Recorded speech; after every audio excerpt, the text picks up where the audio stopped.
हम लोग डिस्कस कर रहे हैं चैप्टर 8 बीइंग क्रिटिकल। ये शायद सेकंड लेक्चर होगा इसका।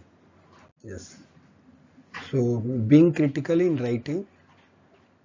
थर्ड पॉइंट ये है कि negative critic of previous work is particularly likely to occur when showing how your own research fills a gap in the field।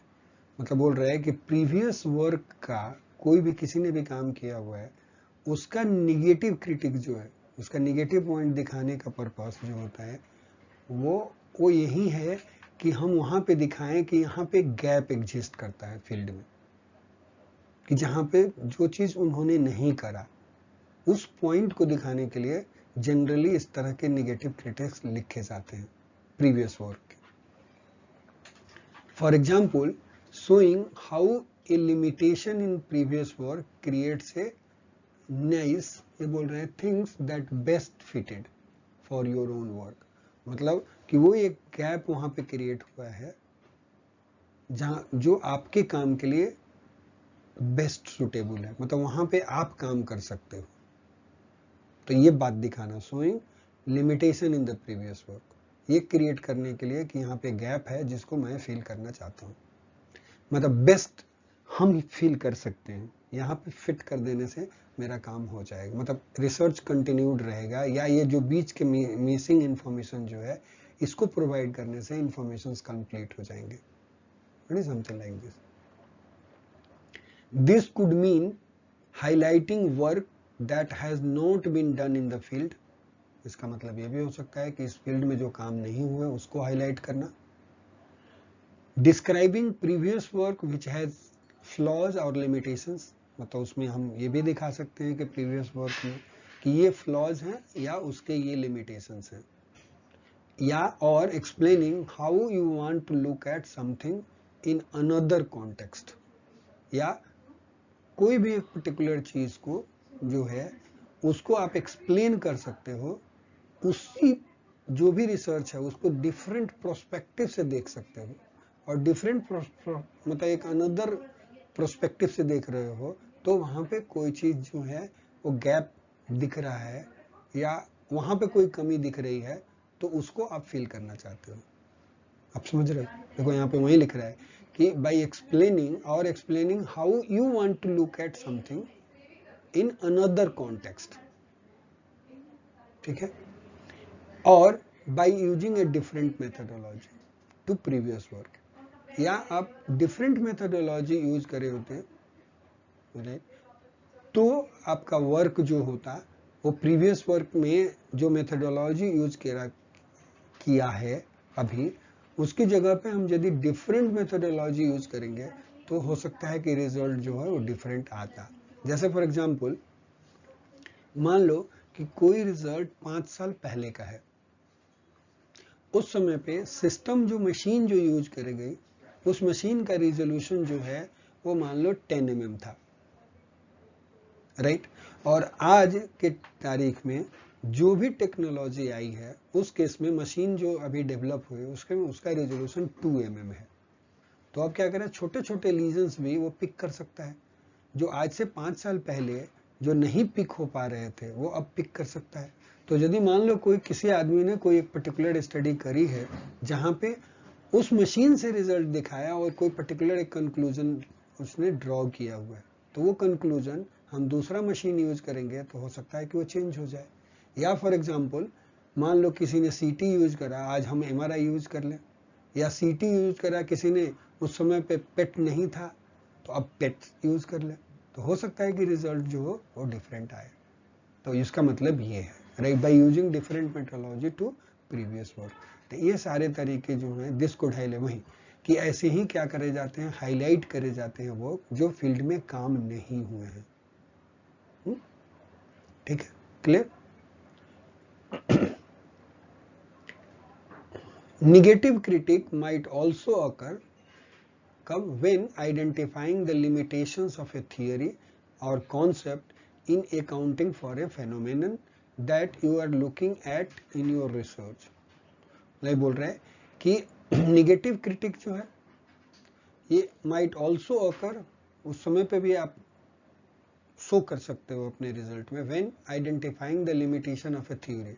मतलब आप कोई थ्योरी है या कोई कॉन्सेप्ट है किसी पर्टिकुलर फेनोमेनन के लिए, वो उसके खुद के अपने लिमिटेशंस है, उस थ्योरी का ही लिमिटेशंस है या कॉन्सेप्ट का लिमिटेशंस है, वो भी दिखाया जा सकता है और उसके ऊपर आप रिसर्च कर सकते हैं। That you are looking at in your research. इसका मतलब ये होगा करेक्ट कि उसके वो लिमिटेशंस थे और उन चीजों को मैं देखना चाहता हूं। Fourth, in a dissertation or thesis literature review, you join a critical debate in your field. Right, क्या करते हो थेसिस में या डिजिटेशन जब लिखते हो आप लिटरेचर रिव्यू का, तो उस समय पे क्या कर रहे हो, you join a critical debate in your field. It involves respectful critic and a certain amount of humility. मतलब किसी का भी निगेटिव पॉइंट आप निकाल रहे हो तो वहां पे आपको एक रेस्पेक्टफुल वे में क्रिटिक्स करना चाहिए। मतलब बिल्कुल किसी की ऐसी की तैसी नहीं करनी है कि मतलब उसका पेपर बिल्कुल बकवास है, ऐसा बात नहीं करना है। मतलब विथ रेस्पेक्ट, क्योंकि किसी ने भी जो काम किया हुआ है उसने भी मेहनत करके जो भी चीज उसके पास अवेलेबल था उसी के बेसिस पे कुछ चीजें ड्रॉ करी है, लेकिन कुछ चीजें छूट गई, वो चीज पकड़नी है। और लिखना कैसे है उस समय पे ध्यान रखना है कि वो रेस्पेक्टफुल होना चाहिए और सर्टेन अमाउंट ऑफ ह्यूमिलिटी भी होनी चाहिए, acknowledging that you also might be challenged. इस बात को याद रख के कि हम भी जो यदि कोई भी बात बोल रहे हैं तो मेरे वर्क को भी कोई चैलेंज कर सकता है, उसको ध्यान में रखते हुए। तो इसलिए इतना किसी के ऊपर हार्श होने की जरूरत नहीं है। It is important to focus your critique on ideas. Ideas पे फोकस करना है क्रिटिक्स को, थ्योरीज या findings and not on the authors. और ऑथर के ऊपर फोकस नहीं करना है। Therefore choose your language carefully. इसलिए जो भी लैंग्वेज आपको यूज करना है उसको केयरफुली चूज करके लिखना है। मतलब बेसिकली आपको एक तो देखना है कि आइडियाज, कॉन्सेप्ट, थ्योरीज, फाइंडिंग्स को चैलेंज करना, ऑथर को चैलेंज नहीं करना, ऑथर के ऊपर कोई भी छीटाकसी नहीं करनी है, इस बात का ध्यान रखना है। और जो भी लैंग्वेज आपको यूज करना है उस लैंग्वेज में रेस्पेक्टफुलनेस दिखना चाहिए, ह्यूमिलिटी दिखनी चाहिए। How different researchers adopts a critical approach in their writing.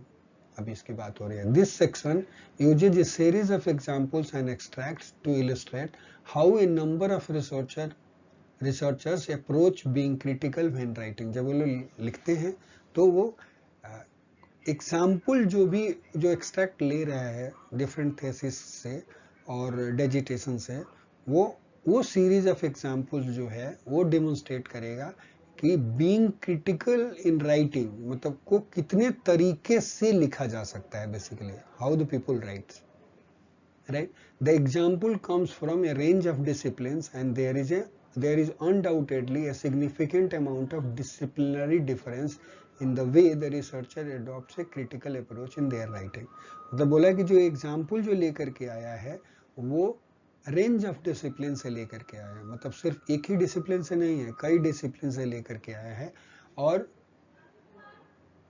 उसमें जो हम लोग इसके पहले वाले चैप्टर में भी हम लोग डिस्कस कर रहे थे कि there is disciplinary difference in citations, मतलब कैसे लिटरेचर रिव्यू लिखते हैं और कैसे साइट करते हैं, वो हमने देखा था कि ह्यूमैनिटीज में, इंजीनियरिंग साइंस में कि कई जगह पे लोग कोटेशन यूज करते हैं, फिर इंटीग्रल, नॉन इंटीग्रल, नहीं इंटीग्रल था, नॉन, हाँ वैसे ही कुछ था ना रेफरेंस, नॉन कुछ करके था ना, हाँ ठीक है, तो वो यूज करते हैं। तो बेसिकली यही बोल रहा है कि देयर इज अनडाउटेडली वो सिग्निफिकेंट डिफरेंस है कि किस वे में लोग क्रिटिकल अप्रोच अपने राइटिंग में यूज करते हैं, उसमें डिफरेंस आएगा basically. However A detailed analysis of this difference is not the purpose of this chapter. मतलब उसका ये पर्पस नहीं है इस चैप्टर का कि वो डिफरेंस क्या है उनकी राइटिंग में, डिफरेंट डिसिप्लिन में कैसे क्रिटिकल राइटिंग करते हैं लोग।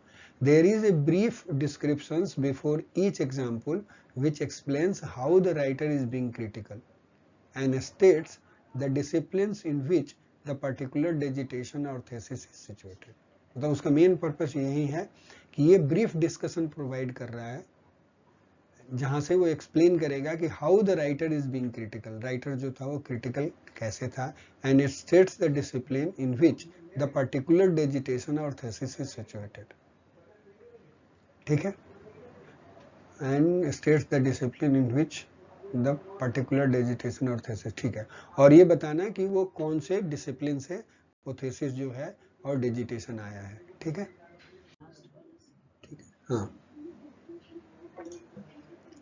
In a very general term, in science, medicine and engineering fields, being critical tends to mean the selection of relevant previous work which illustrates the cumulative development of knowledge that has led into the current work.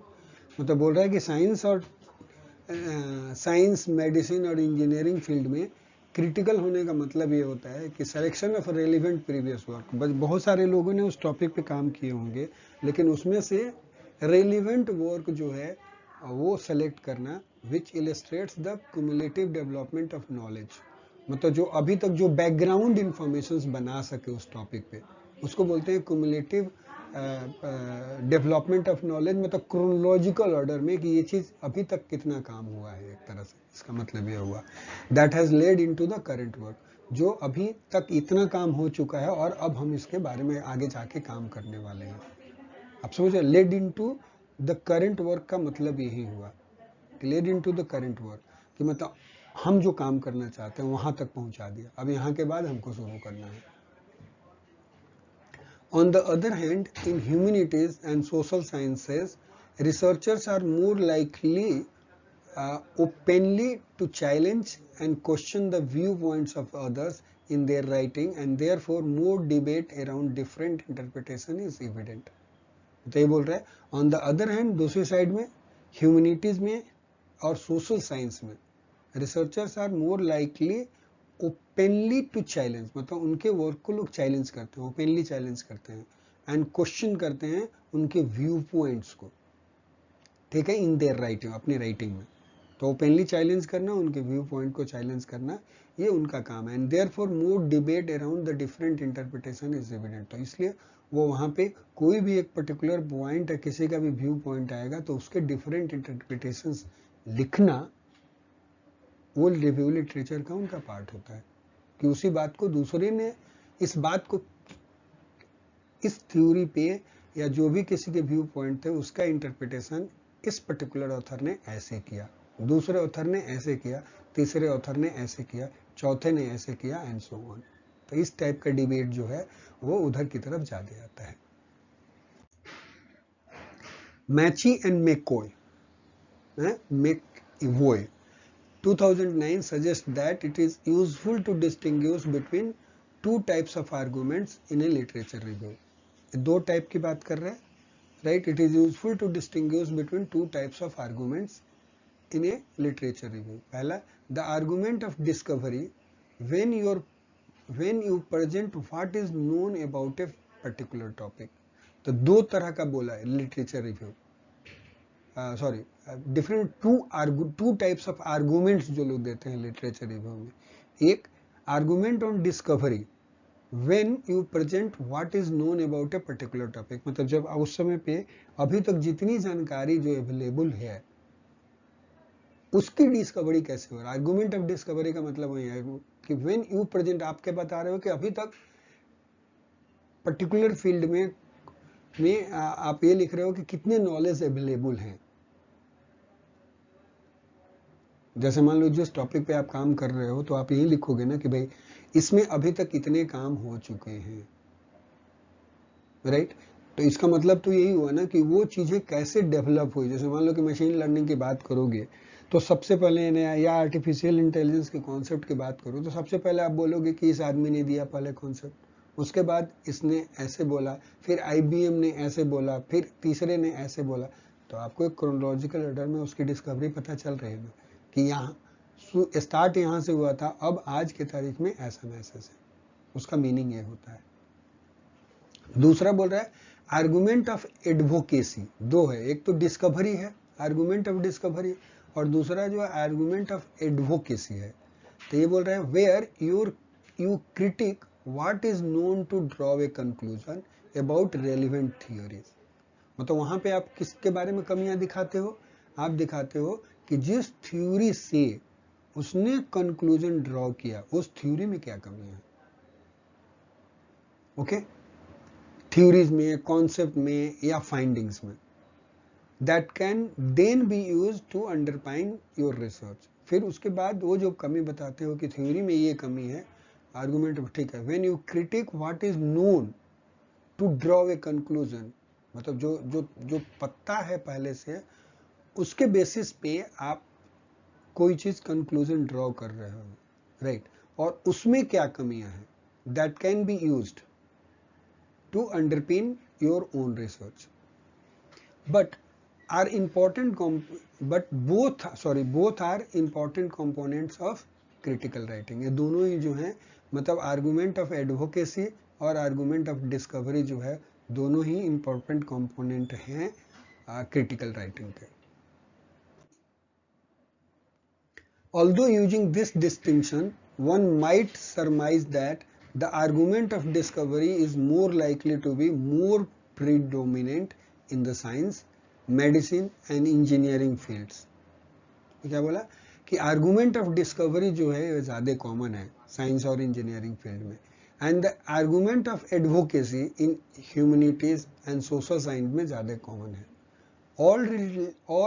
all literature reviews are almost certain to include both types of arguments of to differing extent।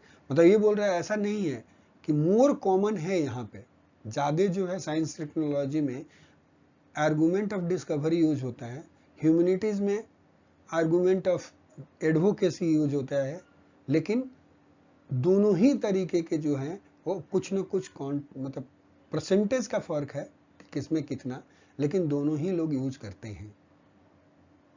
Often argument of discovery and advocacy are interspersed, right, मतलब उस thesis में भी कहीं पे argument of discovery होगा तो कहीं पे आर्गुमेंट ऑफ एडवोकेसी होगा, and do not follow on from one another in A neat and predictable linear sequence.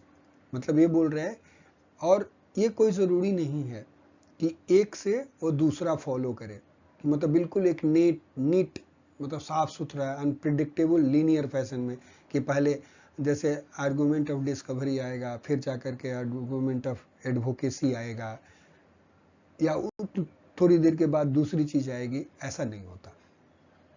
Okay, ठीक है। In some of the example included below,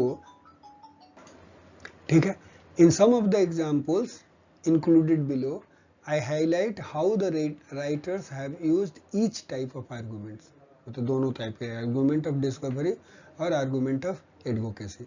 अब यहाँ पे एग्जाम्पल से क्लियर हो जाएगा एग्जैक्टली और भी जो भी चीज डाउट जो होगा कि आर्गुमेंट ऑफ डिस्कवरी क्या है और आर्गुमेंट ऑफ एडवोकेसी क्या है। It is helpful to be aware of these distinctions when constructing the argument in your own literature review, as it draws your attention to the difference between reporting what has been found out and the evaluation and interpretation of its significance for the research context and your own research study।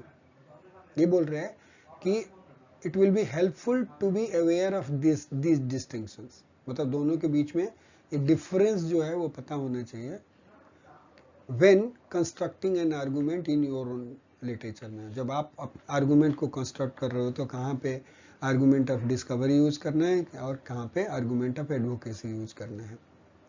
As बोल रहा है क्यों, क्योंकि it draws your attention to the difference between the reporting, किस तरह से आप चीजों को रिपोर्ट कर रहे हो उसके बीच का वो डिफरेंस हाईलाइट करता है, मतलब उधर की तरफ ध्यान जाता है।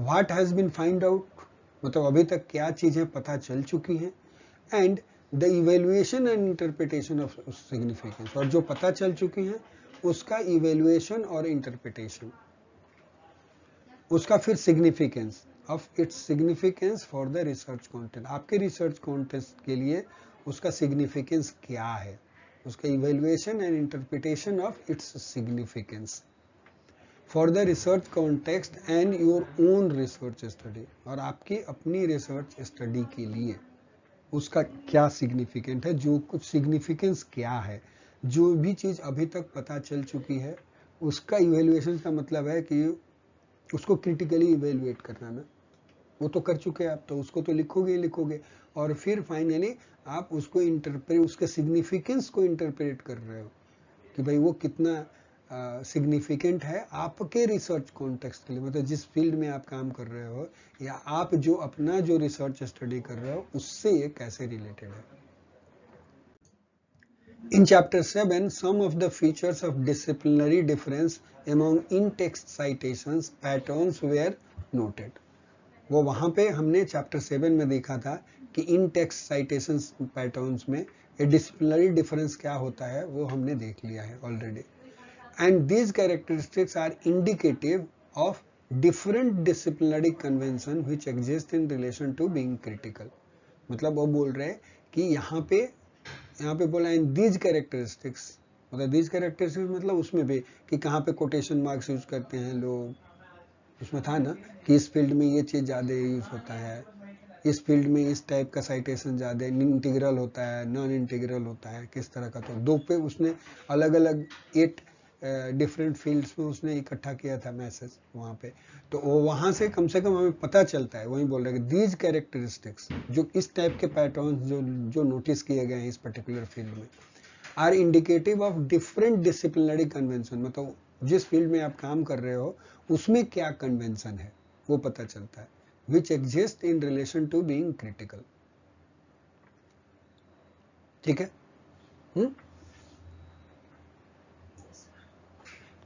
Task 8.1 at the end of the chapter encourages you to reflect specifically on the convention in your own field.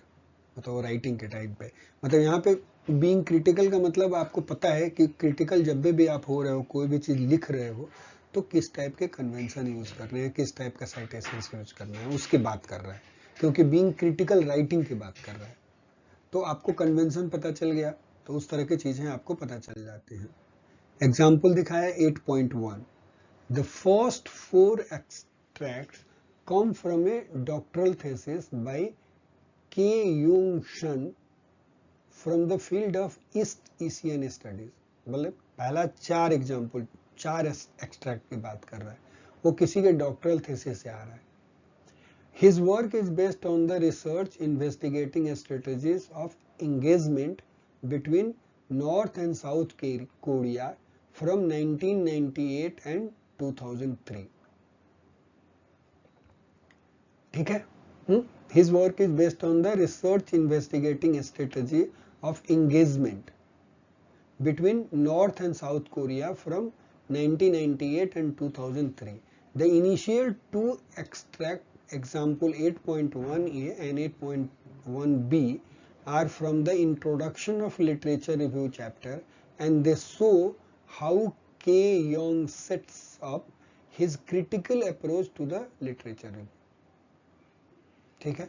ये यहाँ पे बोला कि पहला 2 एग्जाम्पल जो है 8.1 और 8.1b और 8.1a एंड 8.1b वो इंट्रोडक्शन से लिया है, जो रिव्यू लिटरेचर का उन्होंने इंट्रोडक्शन चैप्टर लिखा हुआ है. And they show how Ki Young sets up his critical approach to literature, मतलब वो कैसे क्रिटिकल अप्रोच कैसे यूज कर रहा है लिखने में. The third and fourth extract, example 8.1c and 8.1d, illustrates how he integrates the literature in a critical way. ठीक है. In the early paragraph reproduced in example 8.1a, K. Young is adopting a critical approach by explaining and beginning to justify the necessity to examine both Cold and post-Cold War policies when discussing the policies of containment and engagement.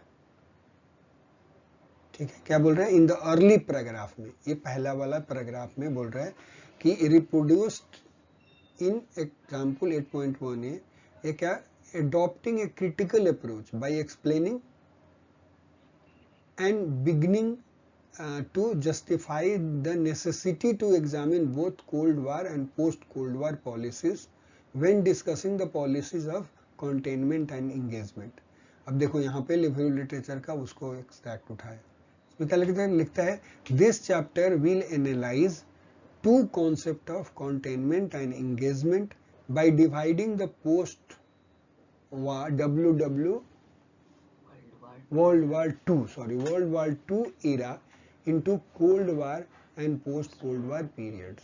पहला, while the main focus of the chapter is on the post-Cold War period, when the debate on whether to contain or engage, क्या लिखा rogue states has become a particularly silent policy.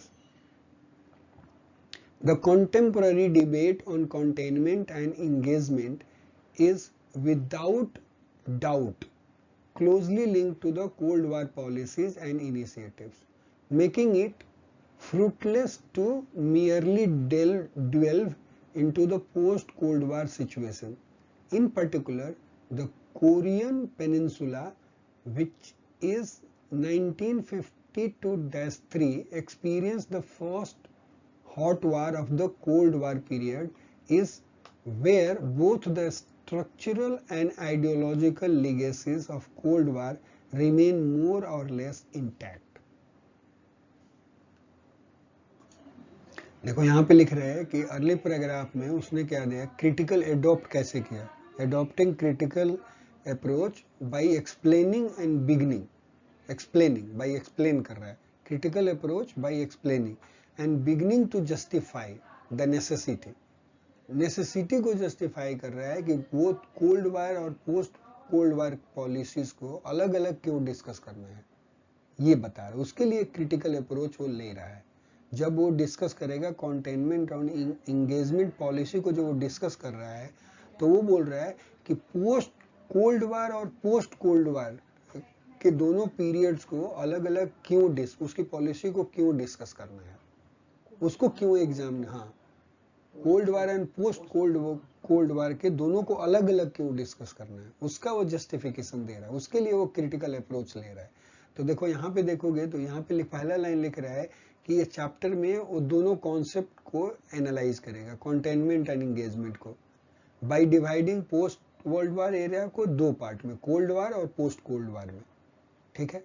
अब यहाँ पे बता रहा है कि वाइल मेन इशू जो है वो तो है कि on post Cold War period पे, बट आगे बोल रहा है कि when the debate on whether to contain or engage rogue state has become a particularly silent policy, वो एक साइलेंट पॉलिसी है। द कंटेम्पररी डिबेट जो है on containment and engagement is without closely link to the cold War policies and initiative making fruitless merely to dwell on the post Cold War situations. मतलब बोल रहा है कि इस पे यदि हम फोकस नहीं करेंगे कोल्ड वार पॉलिसीज पे और उसके इनिशिएटिव पे, तो ये क्या होगा, मेकिंग इट फ्रूटलेस हो जाएगा कि सिर्फ हम पोस्ट कोल्ड वार सिचुएशन को ही डिस्कस करें। इसलिए बोल रहे हैं कि हम पहले दोनों को ही फोकस करेंगे, दोनों को जरूरी है करना, बेसिकली बोल रहा है कि दोनों को अलग अलग डिस्कस करना जरूरी है। तो यहाँ पे वो क्रिटिकल अप्रोच जो है उसको एडॉप्ट कर रहा है और वहां पे इसका रीजन दे रहा है कि क्यों। इन particular the Korean peninsula which itna experienced the first hot war of the Cold War period is where both the structural and ideological legacy of the Cold War remain more or less intact. वो बोला यहाँ पे कि I have जो italicized some phrases where he is using particularly evaluating language in relation to his assertion. मतलब जहां जहां पे उसने इटैलिक जो यूज करा है वर्ड्स को, वो वहीं पे अपने असर्शन को प्रूव करने के लिए वो क्या कर रहा है, वो यही वर्ड जो हैं उसको जाकर के एम्फसाइज कर रहे हैं उन चीजों को, मतलब वो चीज स्ट्रेस कर रहे हैं, वही बोल रहा है in relation his assertions thus making his own stance clear to the reader, ताकि रीडर को क्लियर हो जाए। I refer to this example again in chapter 9 when discussing the various issues to assert writer voice। ठीक है, फिर इस example को आगे लेकर के आएगा। बेसिकली मेन इंपॉर्टेंट पॉइंट वही था यहाँ पे कि हम जो भी चीज जो ले करके आ रहे हैं, कि दो पार्ट में यदि हम मान लो कोई चीज डिस्कस कर रहे हैं तो क्यों कर रहे हैं, वो चीज को क्रिटिकली बताना जरूरी है। मतलब अगर हमें मेन फोकस भले ही दूसरा है, हाँ, बट स्टिल हमें फर्स्ट वाले पर भी। हाँ, पोस्ट वर्ल्ड वार 2 पीरियड को दो पार्ट में क्यों डिवाइड करना है, उसने क्यों डिवाइड किया भी, कंटेनमेंट और एंगेजमेंट पॉलिसी को डिस्कस करने के लिए, उसका जस्टिफिकेशन यहाँ पे दे रहा है। नहीं, आप समझ पा रहे हो? मतलब हो सकता है कि दोबारा टेक्स्ट बुक से पढ़ने के बाद में और थोड़ा सा क्लियर हो।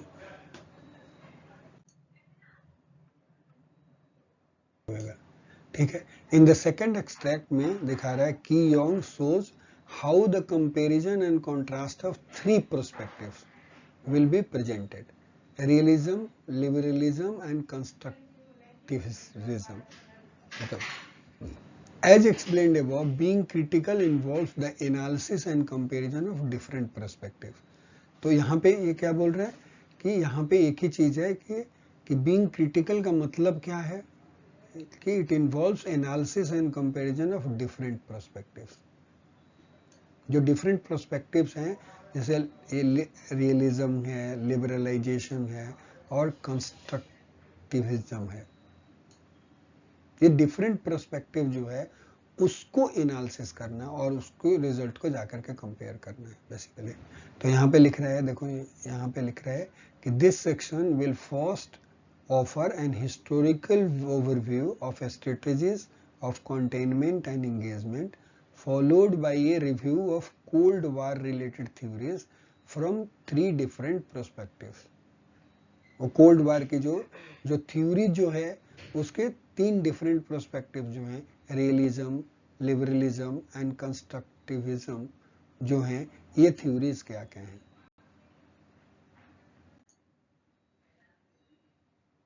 अब जो है जो again in the text 8.1c में shows where the Ki Young introduces the difference between the opinion about the end of the Cold War.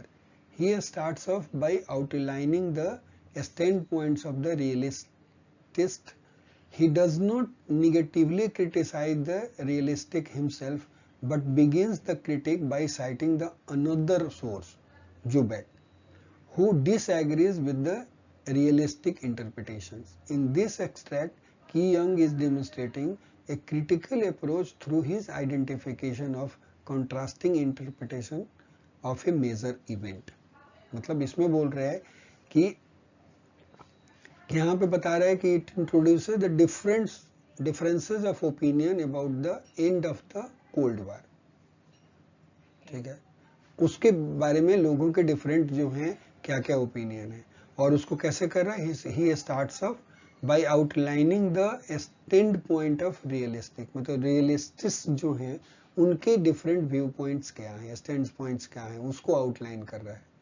Then he says he does not negatively criticise the realistic himself, वो खुद criticise नहीं कर रहा है, अपना view point नहीं दे रहा है, क्रिटिसाइज नहीं कर रहा है, but begins the critique by citing another work, दूसरे का वर्क का साइट करके वो क्रिटिसाइज कर रहा है दूसरे को, who disagree with the realistic interpretation. ठीक है, ओके, अब इसको पढ़ेंगे तो और क्लियर होगा। In this extract he is demonstrating a critical approach through his identification of contrasting interpretation of a major event. ठीक है, he is demonstrating a critical approach through his identification of contrasting interpretation of a major event. देखो यहाँ पे लिख रहा है क्या, contrast of the two different interpretations, इसमें लिख रहा है example, realists attempt to explain the end of the Cold War from their observations that overstretched Soviet Union could not maintain its status as a superpower in the fierce material competitions with the United States. अब देखो यहाँ पे लोगों के वो reference provide कर रहा है, राइट? एक स्टेटमेंट दिया, अटेम्प्ट्स टू एक्सप्लेन कि वो क्यों नहीं मेंटेन कर पाया सुपर पावर, जो सोवियत यूनियन जो है वो क्यों नहीं कर पाया with competition with the United states के कंपैरिजन में.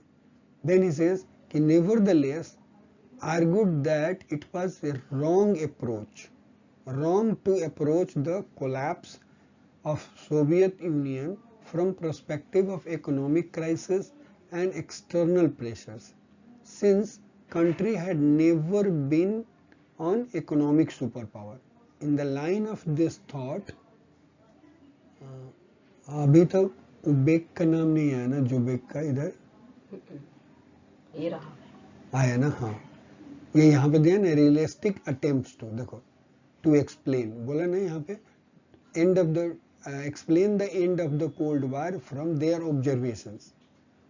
वो रियलिस्टिक ऐसे बोलते हैं, यहाँ से शुरू कर रहा है कि over stage Soviet Union could not maintain its status as a super power in a fierce material competition with United States. ठीक है, अब उसमें दे दी, मतलब इस बंदे ने क्रिटिसाइज किया इसको, रियलिस्टिक को. रियलिस्टिक ऐसा सोचता है, ऐसे एक्सप्लेन करने की कोशिश करते हैं. फिर नेवरदलेस आर्गूड दैट, वो दूसरा आदमी जो है आर्गू कर रहा है, नेवरदलेस दिस जुबैक जो है for argued that it was a wrong approach. अब क्रिटिसाइज कर दिया इनकी बातों को, रियलिस्टिक वालों को. ठीक है, आ जाओ. रियलिस्टिक ने क्या किया, उसको ये क्या कर दिया, nevertheless they argued that it was a wrong approach to the collapse of Soviet Union from the perspective of economic crisis and external pressures. ठीक है, समझ में आया. मतलब इसने खुद क्रिटिसाइज नहीं किया रियलिस्टिक के अप्रोच को, क्योंकि रियलिस्टिक का अप्रोच जो है वहां पे तो इसने दिखाई दिया ये वाला पार्ट में, लेकिन खुद नहीं क्रिटिसाइज करके यहाँ पे क्लियर कट लिखा नेवरदलेस वर्ड यूज करके. यहाँ पे देखोगे तो जुबॉक right argued that it was wrong to approach. ठीक है, तो यहीं पे छोड़ देते हैं, बंद कर दें. ठीक है, इतना. अब इसका ये काम अपना कर लेंगे, नहीं तो फिर नहीं इसका रह जाएगा. आगे पढ़ लें, इतने वेला पढ़ के देख लेते हैं.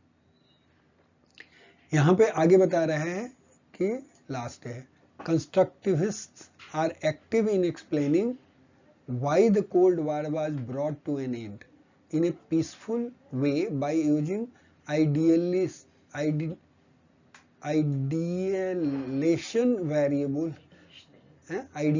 variables as cognitive learning, political entrepreneurship, identity politics, translational networks, and internalization of Western norms and values. अब उसमें दूसरे के एग्जाम्पल दे रहा है. अब यहाँ पे रियलिस्टिक का जो भी ओपिनियन था, पहले उसको क्रिटिसाइज किया, तब दूसरा अप्रोच किसका लेकर, कंस्ट्रक्टिविस्ट का लेकर के आया. यहाँ पे in particular these analysis attempt to identify what motivated Soviet Union in the late 1980s to abandon confrontational mode of behavior and retreat from Eastern Europe voluntarily by highlighting the new thinking of Soviet Union leadership. ऐसा करके बाद में and कर रहा है यहाँ पे.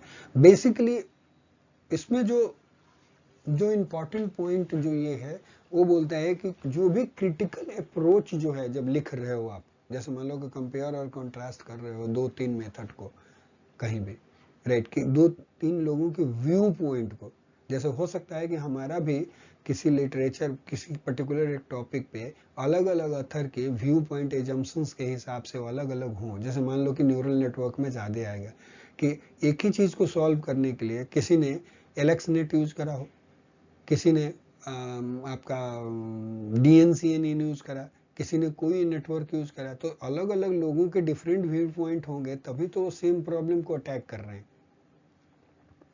तो पहली बात तो ये यहाँ पे जस्टिफाई करना पड़ेगा कि हम क्यों, जैसे पहले वाला में देखे कोल्ड वार, जो वर्ल्ड वार 2 के पीरियड को उसने कोल्ड वार और पोस्ट कोल्ड वार पीरियड में डिफरेंशिएट, पहले तो बोला कि 2 जगह स्टडी करनी जरूरी है, राइट. वो एक तो वहां पे वो बताया था, दूसरा बार उसने बोला कि क्रिटिक्स में दिखाया कि रियलिस्टिक वाली बात थी, कि रियलिस्टिक का जो भी एजम्पशन जो था वो वहां पे जाकर के उसने क्रॉस किया लेकिन वो बोल रहा है कि ऑथर जो है वो खुद नहीं कर रहा है, वो दूसरे का एग्जाम्पल लेकर के आ रहा है ऑथर का कि उसने क्रिटिसाइज किया। तो ये सारी चीज लिखने के तरीके हैं और डिफरेंट तरीके से हमें पता चलेगा कि हम जब कोई भी चीज लिख रहे हैं तो हमें किस तरह की चीजों की जरूरत है, and that's what we will use it out. ठीक है, बंद कर दूं?